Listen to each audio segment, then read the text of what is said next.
Okay, what if I told you there's a single, simple sentence that explains, well, pretty much everything. Why we get stuck in arguments, why brilliant ideas sometimes fly right past us, and why you can feel like you're speaking a completely different language than the person standing right next to you. It's a game changer, so let's get into it. All right, to get our heads around this, let's start with a simple thought experiment.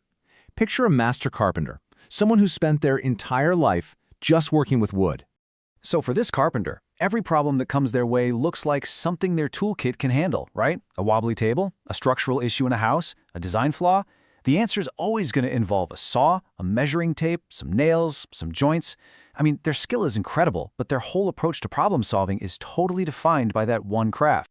And here's the kicker. This is the crucial part. It's not just that they solve problems with wood. It's that they start to see all problems as problems of wood. Their expertise, their specialized vision, is so powerful that it literally reshapes their entire reality. Right, so this obviously isn't just about carpenters. It's about every single one of us. We all have our own little mental workshop, a specialized set of tools we're really good with. So let's dig into how that expertise really shapes the world we think we see. But why? Why do we think this way? What is this deep human tendency that makes our greatest strengths, our skills, our knowledge, also create our biggest, most dangerous blind spots? Well, there's a really powerful idea that gets right to the heart of it all. In fact, it all comes down to one single sentence, one quote that just explains everything. Here it is. Every man takes the limits of his own field for the limits of the world. Just let that sink in for a second. Read it again. This isn't just a clever saying. You could almost call it a fundamental law of how we see things, of human perception. And we need to be really clear about what field means here. We're not just talking about your 9-to-5 job. Not at all. Your field could be anything, really. It could be your major in college, a passion like gaming or gardening, or even a strongly held political belief. Basically, it's the main lens you use to make sense of everything. Okay, because once you really get this idea, you're going to start seeing it everywhere. It's like a pattern that's been hiding in plain sight. We all live in these little perceptual bubbles, so let's talk about how to spot them.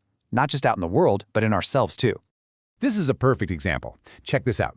You have a real estate developer and a biologist, and they're both standing there looking at the exact same forest. But are they seeing the same thing? No way. The developer sees undeveloped land, zoning potential, the value per acre. Dollar signs. The biologist? They see a complex ecosystem, a biodiversity hotspot, a carbon sink. It's the same piece of dirt and trees, but they are living in two completely different worlds. And this pattern just repeats over and over again, right? An artist walks into a room and immediately sees composition, light, and shadow.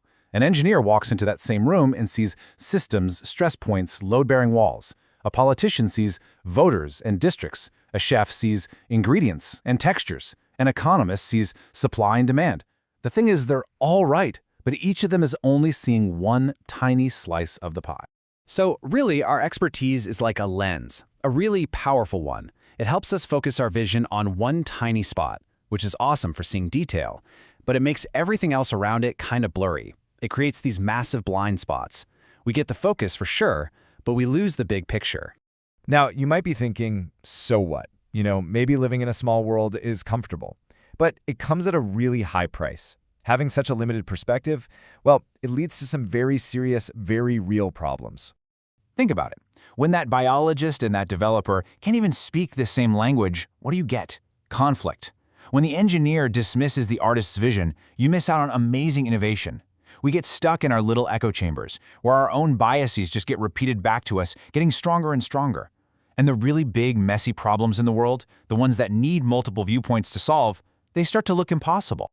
When it comes right down to it, it's this simple. If you're stuck in your own field, you're only seeing one perspective. Just one. And when you think that single perspective is the only one, you're operating with a seriously limited set of data. It's a fragile way to go through life. Okay, so that's the bad news. But what's the good news? The good news is we are not doomed to live inside these tiny little workshops forever. We can break out. So let's talk about some real, practical ways you can start knocking down those walls and making your world a whole lot bigger. All right, here are 3 things you can start doing today. First, actively seek out different perspectives. Next time you're stuck on something, literally ask yourself, okay, how would a biologist see this? How would an artist solve this? Second, break your media diet. If all you do is watch videos about tech, go watch something about history.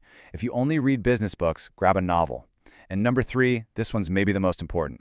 Practice intellectual humility. Just accept that your view, as valuable as it is always going to be incomplete. And hey, let's be super clear here. The goal isn't to throw away your expertise and become a jack of all trades. Not at all. Your deep knowledge is incredibly valuable. The idea is to keep that specialty, but just build some bridges to other ways of thinking. That's how we start to see a much richer, more complete picture of how the world actually works. So I'm going to leave you with one final question to really think about. Take a hard look at your own life, your job, your hobbies, your passions. What are the walls you've built around yourself that you've gotten so used to seeing, you've started to mistake them for the horizon?